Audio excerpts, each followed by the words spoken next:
Mbetje të shumta, inerte deri dhe bagti të ngordhura të depozituara në anën e rrugës në aksin Vlorë-Sherisht.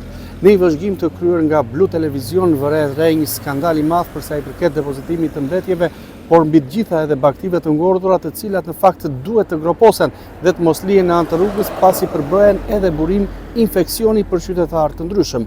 Duket se situata e tillë vijon prej kohësh në këtë aks rrugor, ndërsa mbetjet depozitohen her pas here pa u larguar thuajse asnjëherë. Mbetje të shumta inerte dhe madje bagati të ngordhura janë depozituar në anë të rrugës përgjatë aksit Vlorë-Sherisht, duke krijuar një situatë problematike dhe njëkohësisht ronditëse për zonën. Pamjet në terren tregojnë grumbuj të konsiderueshëm mbetjesh urbane dhe inerte, të cilave u janë shtuar edhe kafshët e ngordhura, të hedhura pas një kriter higjieno-sanitar.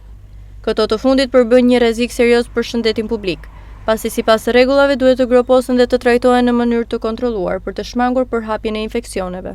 Situata bëhet edhe më shqetësuese nga fakti se mbetjet kanë dalë deri në rrugë, duke penguar lëvizjen e automjeteve dhe duke rritur rrezikun për aksidente. Drejtuesit e mjeteve përballen çdo ditë me vështirësi në qarkullim, ndërsa ajra e rëndë dhe ndotja e ambientit janë bërë të padurueshme për banorët e zonës. Duket si kjo gjendje vazhdon prej kohësh edhe deri më tani nuk është ndërmarrë asnjë masë konkrete për pastrimin dhe rehabilitimin e zonës. Mungesa e ndërhyrjes nga institucionet përgjegjëse ka bërë që ky segment rrugor të kthehet në një vend të palishëm depozitimi mbetjesh, edhe pse nuk ka një funksion të tillë. Shqetësimi rritet dhe më tej nga dyshimet se bagëtitë e ngordhura mund të kenë qenë të sëmura, çka e bën situatën edhe më të rrezikshme për përhapjen e sëmundjeve dhe ndotjen e mjedisit përreth. Ajo çfarë kërkohet është ndërhyrje të menjëhershme nga autoritetet për pastrimin e zonës, largimin e mbetjeve dhe marrjen e masave ndëshkuese ndaj personave që depozitojnë në mënyrë të palishme mbeturinat dhe mbetjet shtazore në këtë aks rrugor.